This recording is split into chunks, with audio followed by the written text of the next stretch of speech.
साथ। एपिसोड की शुरुआत में ही हमें एक लाइन देखने को मिलती है कि ऐसा कहा जाता है कि अगर किसी चीज या सामान का आप अच्छे से ख्याल रखो तो उस चीज के अंदर सोल आ जाती है, लेकिन उसी सामान को अगर आप कचरा समझ के फेंक दो तब उसमें क्या आता होगा। इसके बाद हम एक शहर को देखते हैं जो कि शानदार लग रहा था। सबने सफेद और साफ कपड़े पहने हुए थे, जैसे इस शहर में गंदगी का नामो निशान भी ना हो। इसी शहर के एक घर में एक छोटी बच्ची थी जिसकी नई डॉल थोड़ी सी फट जाती है। उसे सिलकर आराम से ठीक किया जा सकता था, पर ये लोग काफी अमीर हैं तो ये नई डॉल खरीद सकते हैं और उस फटी डॉल को कचरे में फेंक दिया जाता है। हमें फिर से एक लाइन देखने को मिलती है कि इंसान किसी भी चीज को बड़ी आसानी से कचरा बना देते हैं, जैसे कि वो बिल्कुल बेकार है और अब उनके किसी काम नहीं आएगी। वो ऐसा दूसरे इंसानों के साथ भी करते हैं। खैर, ये कचरा टनल से होते हुए एक ट्रक में इकट्ठा हो रहा था और वो ट्रक इसे वेयर हाउस में ले जाके पटक देते हैं। इसी बीच हम एक मास्क वाले लड़के को भी देखते हैं जिसका नाम रूडो है और ये इस एनीमे का मेन कैरेक्टर है। रूडो वेयर हाउस के अंदर जाके कचरे में कुछ ढूंढने लगता है, लेकिन एक गार्ड उसे पकड़ लेता है। गार्ड समझ जाता है कि ये वही कचरा चोर है जो उनके सुंदर शहर को गंदा करने में लगा हुआ है। वो अलार्म बजा देता है और रूडो को सरेंडर करने को बोलता है, पर रूडो उन पे कचरा फेंककर वहां से भागने लगता है। वो लोग उस पर गोली भी चलाते हैं, लेकिन रूडो उनसे बच जाता है। वो काफी तेज था, एक गोली उसके हाथ को छूकर निकल जाती है, लेकिन फिर भी रूडो यहाँ से बचकर भाग निकलता है। बाहर आके रूडो मन में बोलता है कि मैं किसी का कुछ नहीं बिगाड़ रहा कमीनो। हम देखते हैं कि रूडो बस उस फटी हुई डॉल को लेने गया था। खैर, ये टाउन बहुत ही सुंदर था और लड़कियां आपस में बात कर रही थी कि तुमने सुना क्या, वो कचरा चोर कल भी आया था। आखिर कचरे की चोरी कौन करता है? वो जरूर ट्राइब फॉक में से कोई होगा। अब इनकी बातें एक आदमी सुन रहा था जिसके कपड़े थोड़े मैले थे, क्योंकि ये आदमी भी एक ट्राइब फॉक है। ये लोग ट्राइब फॉक वालों को बहुत नीची नजरों से देखते हैं। वो लड़कियां कहती हैं कि जरा देखो ये कितना गंदा लग रहा है, ये लोग हमारी जमीन पर आते ही क्यों हैं? खैर, वो आदमी रेक्टो एक गेट खोलकर यहाँ से बाहर निकल जाता है और हम देखते हैं कि यहाँ एक बड़ी दीवार बनी हुई थी और दीवार के दोनों तरफ जमीन आसमान का फर्क था। एक तरफ सब कुछ आलीशान और सुंदर था तो दूसरी तरफ सब कुछ गंदा, पुराना और मैला था। बेसिकली इस तरफ अमीर लोग रहते हैं और दूसरी तरफ गरीब लोग, और इन गरीबों को ही ट्राइब फॉक कहा जाता है। इस साइड वाले लोग भी कचरा चोर की बातें कर रहे थे कि उसके चक्कर में हम लोगों पर कोई मुसीबत ना आ जाए। खैर, हम रूडो को देखते हैं जो कि उस डॉल को ठीक करने में लगा हुआ था। तभी उसके पास एक लड़की आती है जिसका नाम चीवा है। चीवा रूडो को डांटने लगती है कि वो फिर से कचरा उठा लाया। शहर के लोग अपने कचरे को लेके बहुत सीरियस हैं। अगर उन्होंने रूडो को पकड़ लिया तो पता नहीं उसके साथ क्या करेंगे, तो उसे ये कचरा चोरी करना बंद कर देना चाहिए। रूडो कहता है कि अमीर लोग ऐसी चीजें भी फेंक देते हैं जो बिल्कुल ठीक होती है और उन चीजों के लिए रूडो को बुरा लगता है। साथ ही वो उन चीजों को ठीक कर बेच देता है और थोड़े बहुत पैसे कमा लेता है जिससे उसका खर्चा पानी निकल सके। तभी यहाँ 3 लड़के आ जाते हैं और रूडो का मजाक उड़ाने लगते हैं कि इसमें से कितनी बदबू आती है। चीवा को इसके साथ नहीं घूमना चाहिए, ये हमेशा अपने गंदे ग्लव्स पहने रखता है, इसने तुम्हें टच कर दिया तो तुम बीमार हो जाओगी। चीवा कहती है कि उसे रूडो से कोई प्रॉब्लम नहीं है, हम सभी झोपड़पट्टी में रहते हैं तो हम सब एक समान हैं। असल में ये झोपड़पट्टी वाला एरिया क्रिमिनल्स को कैद करने के लिए बनाया गया था और ये सब लोग किसी न किसी क्रिमिनल के वंशज हैं, यानी अपने बाप दादा के कर्मों की सजा इन्हें मिल रही है। ये अपनी इमेज सुधारने के लिए बहुत मेहनत करते हैं, लेकिन रूडो के बाप ने सारी मेहनत बेकार कर दी थी क्योंकि उसने ढेर सारे लोगों का खून कर दिया था। इसीलिए वो रूडो को खुद से नीचे मानते हैं। अब ये सब सुन रूडो बहुत गुस्सा हो जाता है और उसकी आंखें देख ये तीनों डर के यहाँ से जाने लगते हैं और बोलते हैं कि जैसा बाप वैसा बेटा, ये भी अपने बाप की तरह किसी दिन कातिल बनेगा। चीवा अब रूडो से बोलती है कि तुम बिल्कुल अपने बाप जैसे नहीं हो, मुझे तुम पर भरोसा है कि तुम एक अच्छे इंसान हो और कभी किसी को नहीं मारोगे। ये बात सुन रूडो शर्माने लगता है। साफ पता चल रहा था कि वो चीवा को लाइक करता है। तभी चीवा की नजर उस डॉल पर जाती है जिसे रूडो ने ठीक कर दिया था और वो डॉल उसे बहुत अच्छी लगती है। असल में रूडो ये डॉल बेचने के लिए नहीं लाया था बल्कि चीवा को गिफ्ट देने के लिए लाया था, पर इससे पहले कि वो चीवा को डॉल दे पाता यहाँ उसकी मम्मी आ जाती है और चीवा यहाँ से चली जाती है। इसके बाद रूडो भी अपने घर आ जाता है जहाँ रेक्टो उसकी टांग खींचने लगता है कि तुम वो डॉल उस लड़की के लिए लाए थे। असल में उसने इनकी सारी बातें सुन ली थी। वो रूडो से कहता है कि उसे सीधे अपने प्यार का इजहार कर देना चाहिए, पर पहले ये बताओ कि कल रात को तुमने क्या गुल खिलाए हैं। रेक्टो रूडो से कहता है कि हम इतने गरीब नहीं हैं कि तुम कचरा चोर बनते फिरो, पैसे कमाने का काम मुझ पर छोड़ दो और अपनी लाइफ को रिस्क में डालना बंद करो। दोस्तों, रेक्टो ने रूडो को पाल पोस कर बड़ा किया है। वो उसका सगा बाप नहीं है लेकिन उसके फादर जैसा है और रूडो उसकी काफी रिस्पेक्ट भी करता है और उसका बोझ हल्का करने के लिए ही रूडो ये चोरी कर रहा था। तभी रेक्टो नोटिस करता है कि रूडो के हाथ पर चोट आई है। वो रूडो को अपने ग्लव्स उतारने को बोलता है ताकि उसके हाथ पर पट्टी बांध सके। वो उसे चोरी करने से मना करता है क्योंकि अगली बार उसे गंभीर चोट लग सकती है। हम देखते हैं कि रूडो के हाथ बहुत ही अजीब से दिख रहे थे और इसके लिए वो अपने बाप को जिम्मेदार बताता है और इन हाथों को छुपाने के लिए ही वो हमेशा ग्लव्स पहनता है। रेक्टो बोलता है कि बड़ा क्राइम करने का मतलब है मौत की सजा और यहाँ मौत की सजा देने के लिए अपराधी को पिट में फेंक दिया जाता है। सदियों से यही परंपरा है। रूडो के फादर को भी पिट में फेंक दिया गया था तो रूडो को खुद का थोड़ा ख्याल रखना चाहिए। रूडो याद करता है कि जब से उसने होश संभाला है तब से उसके हाथ काले हैं, कभी कभी उनमें बहुत ज्यादा दर्द भी होता है और लोग उसे अलग नजरों से घूरते हैं। तब रेक्टो ने उसे ये ग्लव्स दिए थे जिन्हें पहनने के बाद से रूडो का दर्द भी कम हो गया और वो रेक्टो का एहसान कभी नहीं चुका पाएगा। रेक्टो फिर से रूडो की टांग खींचने लगता है कि उसे जल्दी चीवा से अपने प्यार का इजहार कर देना चाहिए वरना उसे कोई और उड़ा ले जाएगा। दोनों इस बात पर बहस करने लगते हैं और हम देखते हैं कि इनके घर के बाहर कोई अनजान शख्स खड़ा था। अगली सुबह रेक्टो रूडो से कहता है कि थोड़ा स्माइल करना सीखो वरना अच्छे नहीं दिखोगे। इसके बाद रूडो उस डॉल को लेकर बाहर निकल जाता है और चीवा को ढूंढने लगता है। उसे पिट भी दिखाई देता है। दोस्तों, पिट एक बहुत ही बड़ा गड्ढा गड्ढा है जिसमें ये लोग अपना सारा कचरा डालते हैं और अगर कोई क्राइम करता है तो उसे भी पिट में फेंक दिया जाता है। पिट इतनी बड़ी और गहरी है कि किसी को नहीं पता कि इसका अंत कहाँ है। इन्हें उसमें अंधेरे के सिवाय और कुछ नहीं दिखाई देता। इसमें फेंके जाने वाले लोगों का क्या होता है कोई नहीं जानता। आज भी एक आदमी को पिट में फेंका जाता है। तभी चीवा यहाँ आ जाती है और रूडो से पूछती है कि वो यहाँ नजारा देखने आया है क्या। चीवा बोलती है कि उनके एरिया को जानबूझकर पिट के पास बनाया गया था ताकि इसे देखकर हम डरते रहें कि अगर तुम कुछ भी बुरा करोगे तो तुम्हें पिट में फेंक दिया जाएगा। तो इन्हें ना चाहते हुए भी ये नजारा देखना पड़ता है। वो रूडो से कहती है कि वो नहीं चाहती कि रूडो को भी किसी दिन पिट में फेंक दिया जाए और वो अगर कचरा चोरी करने के लिए पकड़ा गया तो उसे जरूर पिट में फेंक दिया जाएगा। रूडो बोलता है कि कल रेक्टो ने भी यही कहा था। चीवा बोलती है कि उन्हें तुम्हारी चिंता है क्योंकि वो भी तुमसे प्यार करते हैं। अब रूडो ये सुन चौंक जाता है कि वो भी प्यार करते हैं मतलब। तो अनजाने में चीवा ने कन्फेस कर दिया था कि वो रूडो को प्यार करती है। जो सुन रूडो शर्म से अपना मुंह ढक लेता है और बोलता है कि मैं ये डॉल तुम्हारे लिए ही लाया था, पर ये कचरा है तो शायद ये तुम्हें उतनी पसंद नहीं आएगी। चीवा उस डॉल को ले लेती है और बोलती है कि वो इसे हमेशा अपने साथ रखेगी। अब रूडो की खुशी का ठिकाना नहीं रहता। वो ये सब रेक्टो को बताने जाने लगता है। रास्ते में वो कुछ पुलिस वालों से भी टकराता है। पता नहीं वो यहाँ क्या कर रहे थे। रूडो फिर भागकर अपने घर की तरफ जाता है और सोचता है कि लेकिन मैंने तो चीवा को साफ साफ बोला ही नहीं। रेक्टो कहेगा कि वापस जाकर उसे ढंग से प्रपोज करो। वो दरवाजा खोलकर अंदर जाता है तो उसके होश उड़ जाते हैं क्योंकि एक आदमी ने रेक्टो के पेट में तलवार घुसा दी थी। रूडो गुस्से में उस आदमी की तरफ भागता है तो वो उसकी पिटाई करके उसे बांध देता है। उसके पास एक बुक भी थी जिसे लेकर वो यहाँ से जाने लगता है, पर वो रूडो को कुछ नहीं करता। रूडो को रेक्टो की आवाज आती है जो अब भी जिंदा था। वो रूडो से कहता है कि भागो यहाँ से और इस घटिया दुनिया को बदल दो। इतना कहते ही रेक्टो की डेथ हो जाती है। तभी यहाँ पुलिस वाले आकर रूडो को अरेस्ट कर लेते हैं। उन्हें लग रहा था कि रेक्टो को रूडो ने मारा है। रूडो उन्हें समझाने की कोशिश करता है लेकिन वो उसकी एक नहीं सुनते। आसपास के लोगों को भी ये बात पता चलती है कि बाप की तरह बेटा भी एक कातिल निकला। थोड़ी ही देर में रूडो को पिट के पास ले जाया जाता है। इसने न सिर्फ कचरा चोरी किया है बल्कि किसी की जान भी ली है, जो कि बहुत बड़ा पाप है। भले ही जिसे तुमने मारा है वो एक मामूली ट्राइब फॉक था, लेकिन जो भी मर्डर जैसा पाप करेगा वो इस पावन धरती पे रहने के लायक नहीं है। और इसीलिए रूडो को मौत की सजा सुनाई जाती है और कहा जाता है कि इस कचरे को तुरंत ही पिट में फेंक दिया जाए। टाउन के लोग भी यही नारे लगा रहे थे। रूडो को तो समझ नहीं आता कि ये सब क्या हो गया। वो भीड़ में चीवा को भी देखता है और उसे बताने की कोशिश करता है कि रेक्टो को किसी ने मार दिया है, तुम्हें उसके कातिल को ढूंढना होगा। पर चीवा बोलती है कि मैंने तुम पर भरोसा किया था, पर तुम सच में कातिल के बेटे निकले। चीवा उसकी दी हुई डॉल वहीं फेंक कर चली जाती है। लोग नारे लगा रहे थे कि इस कचरे को फेंक दो। रूडो बोलता है कि असली कचरा तो तुम लोग हो जिनमें खुद का अपना दिमाग नहीं है। तुम्हारे पास आंखें और कान हैं, लेकिन उनसे ना तो तुम कुछ सुनते हो ना देखते हो। तभी उसे भीड़ में वही आदमी दिखाई देता है जिसने रेक्टो को मारा था और इतने में ही रूडो को पिट में फेंक दिया जाता है। गिरते हुए रूडो बोलता है कि मैं तुम सबको नर्क में भेजूंगा, तुम सब लोगों को, मैं तुम सबको मार डालूंगा। रूडो काफी देर तक पिट में गिरता ही रहता है और जब उसे होश आता है तो वो कचरे के ढेर पे पड़ा हुआ था और जिंदा था। उसे अपने आसपास कचरे के अलावा और कुछ नहीं दिखता। ये वही कचरा था जो लोगों ने इतने सालों से पिट में फेंका है। और तभी रूडो अपने पीछे एक बड़े से मॉन्स्टर को देखता है जो कि पूरा कचरे से बना हुआ था।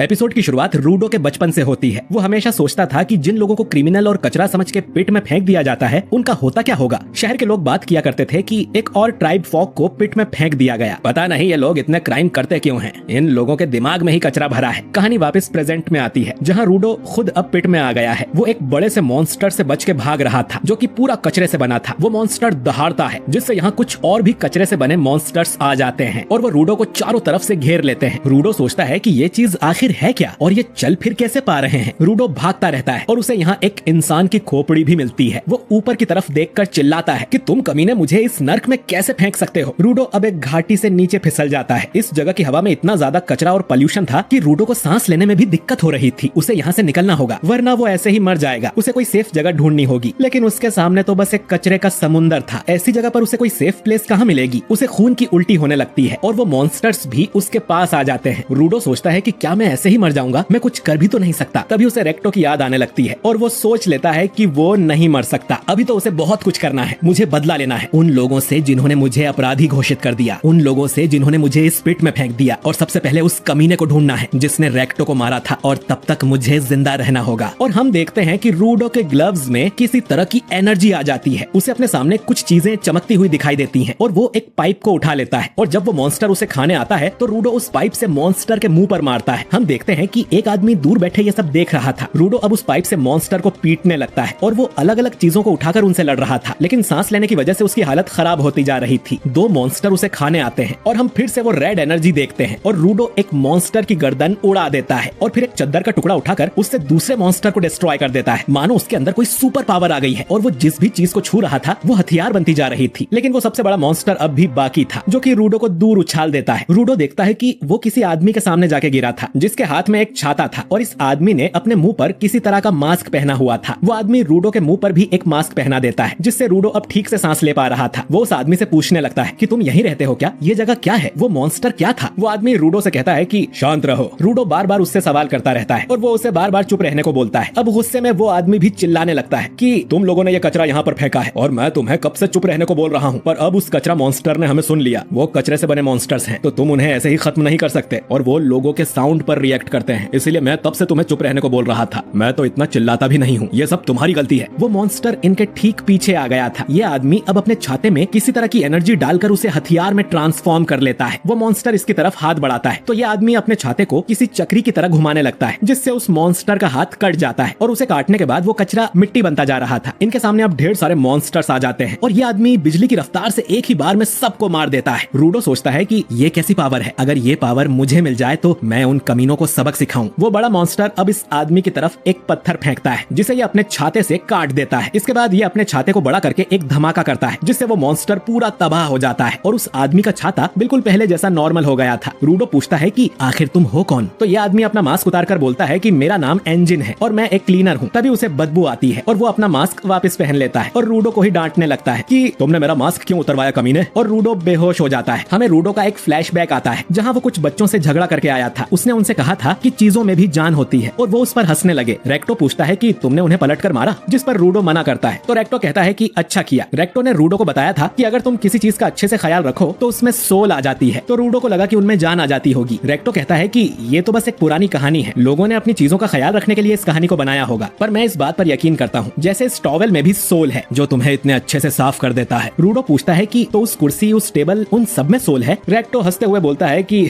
हो सकती है। रूडो अब पूछता है कि इन ग्लव्स में भी? रेक्टो कहता है कि अगर तुम इनका अच्छे से ख्याल रखोगे तो कुछ टाइम बाद इनमें भी सोल आ जाएगी। खैर, कहानी वापस प्रेजेंट में आती है। रूडो को होश आता है तो वो चेन से बंधा हुआ था, उसे एंजिन ने बांधा था और वो उसे घसीट कर ले जाने लगता है। रूडो कहता है कि मुझे छोड़ दो, मुझे वापस ऊपर जाना है। तो एंजिन कहता है कि ये तो नामुमकिन है, उस ऊपर वाली जगह को हम स्पेयर बोलते हैं और वहां से आने वाले लोगों को स्पेराइट। तो तुम इतना ऊपर क्या उड़ के जाओगे? वो हमेशा चलता भी रहता है। तो आसान शब्दों में वापस ऊपर जाना अभी तो नामुमकिन है, ये ख्याल मन से निकाल दो। रूडो बोलता है कि मैं वापस जाऊंगा चाहे कुछ भी हो जाए। और तुमने कहा कि ये अभी पॉसिबल नहीं है, मतलब तुम कुछ तो जानते हो कि ऊपर कैसे जा सकते हैं। मुझे इस दुनिया के बारे में जानना है, उस मॉन्स्टर के बारे में भी और तुम्हारी उस पावर के बारे में भी। मैं भी इस पावर का यूज करके स्पेयर में रहने वाले कमीनों को मार दूंगा और जब तक तुम मुझे सब कुछ बता नहीं देते मैं चुप नहीं बैठूंगा। एंजिन बोलता है कि ठीक है, मैं तुम्हें सब बताऊंगा। वो उसे घसीट कर एक खाली जगह में लाता है जहाँ पर एक घर था और वो रूडो को यहीं छोड़कर जाने लगता है। उस घर में से कुछ लोग निकलकर बाहर आते हैं। एक आदमी रूडो के पास आकर पूछता है कि बच्चे तुम कहाँ से आए हो, ऊपर से आए हो क्या? रूडो कहता है कि हाँ, मैं ऊपर से गिरा हूँ। ये सुन वो सब लोग अपने मास्क फेंक देते हैं और बोलते हैं कि तुम सच में ऊपर से आए हो? मैंने आज तक ऊपर से आए किसी इंसान को जिंदा नहीं देखा। लेकिन ये तो हमारी भाषा बोलता है, क्या ये सच में ऊपर से आया होगा? एक आदमी बोलता है कि ये जरूर सच कह रहा है, हमने आज तक सिर्फ डेड बॉडीज ही देखी हैं। जरा देखो तो कैसे बांध कर फेंका है बेचारे को। और वो उसकी चेन खोलने लगते हैं। रूडो सोचता है कि ये लोग उस इंजन से तो अच्छे लग रहे हैं और वो लोग रूडो को ट्रक में बांध देते हैं कि अब ठीक है, अब ये सोने का अंडा कहीं भाग के नहीं जाएगा। असल में ऊपर से आए लोगों की बॉडीज को ये लोग अच्छी कीमत में बेचते हैं। कुछ लोग तो सिर्फ उनके कपड़ों के लिए भी अच्छे पैसे देते हैं और रूडो तो जिंदा है तो ये तो बहुत ज्यादा महंगा बिकेगा। अब कोई किसी स्पेराइट को क्यों ही खरीदना चाहेगा, क्योंकि ये लोग इनसे नफरत करते हैं। तुम लोग अपना सारा कचरा यहाँ नीचे फेंक देते हो जिससे यहाँ की हवा जहर बन गई है, बल्कि उसमें मॉन्स्टर भी बनने लगे हैं। कई लोग मॉन्स्टर के हाथों मारे गए, जहरीली हवा की वजह से मारे गए, लोगों को अपने घर छोड़ने पड़े। इसीलिए हम ऊपर वालों से बहुत नफरत करते हैं। अब तुम्हें टॉर्चर किया जाएगा और सबके सामने तुम्हारा तमाशा बनाया जाएगा। वो उसके मुंह में खाना ठूसने लगता है और कहता है कि कैसा लगा तुम्हें? तो हमारा खाना भी कचरा ही लगता होगा ना, तुम तो कभी कचरे को हाथ भी नहीं लगाते होंगे, है ना? रूडो अब उस आदमी की उंगली ही चबा जाता है और उस खाने को भी खुद ही खाने लगता है और बोलता है कि